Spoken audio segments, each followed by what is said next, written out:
Bueno, otra investigación para ver otro tipo de variación que me parece muy relevante, estudiar cuáles son las prácticas letradas más habituales de un odontólogo.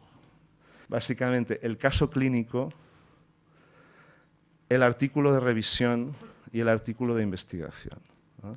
Hay otros textos, otras prácticas, por ejemplo, la ficha de un cliente, los abstracts y manuales de la disciplina, etc., ¿no? Entonces, los odontólogos son unos profesionales que tienen que actualizarse muy a menudo y una forma de actualizarse es a través de estos géneros discursivos, ¿no? No se puede ser un buen odontólogo si no tienes este componente, ¿no? No se puede ser un buen profesor de física, perdón, un buen alumno de física, o no puedes saber física si no sabes los textos propios de la física, que son particulares de la física, ¿no? Y aprender física significa aprender a leer estos textos de física, ¿no? Entonces, es muy lógico, está muy bien que el portal leer.es tenga muchos textos de lectura que no sean del área de lengua, que sean de otras áreas, ¿no? Porque este es el camino muy claro, ¿no? Aquí tenéis, por ejemplo, la estructura de un artículo de revisión y enseña a sus alumnos cómo se construye el conocimiento con cada uno de estos movimientos retóricos, ¿no? Para elaborar el texto, ¿no? Todo eso nos muestra pues, una realidad de la práctica de leer y de escribir totalmente distinta, muy heterogénea. Para aprender a leer y escribir es aprender de forma concreta cada una de estas prácticas letradas, cada una de estas formas de utilizar un artefacto concreto, ¿no? Entonces, en primer lugar, hay que tener disponibilidad. Tenemos que entregar ordenadores a los alumnos.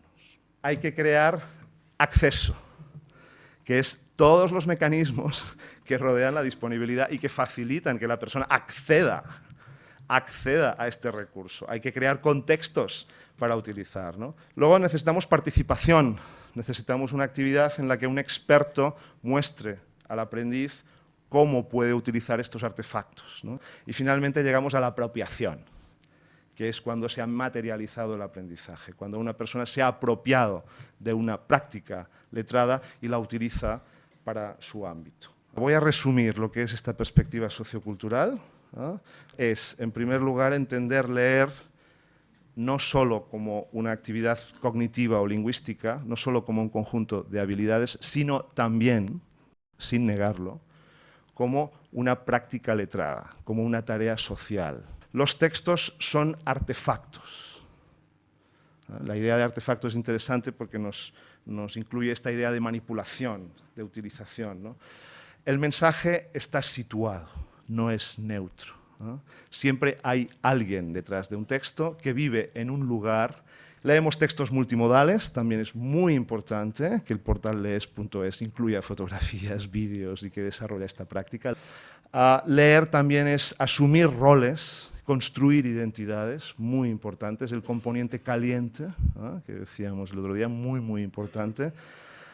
Leer es ejercer el poder. ¿Cómo podemos resumir todo eso? Pues bueno, desde una perspectiva psicolingüística, la pregunta básica de un ejercicio sería busca la idea principal. Desde una perspectiva sociocultural, la pregunta sería ¿qué pretende el autor? ¿Cuál es la intención de este texto? Difícilmente puedes saber cuál es la intención de un texto si no sabes cuál es la idea principal, ¿no? Porque pienso que quizá no es muy conocida esta orientación. Entonces, aquí hay un listado de gente que trabaja en esta orientación sociocultural, que pueden ser no muy conocidos.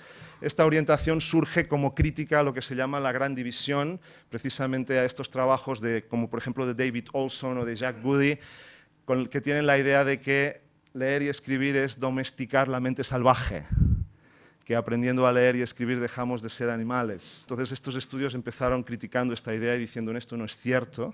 En rojo están los trabajos que tienen traducción al español, y al final están la gente que yo conozco que trabajan más intensivamente en español.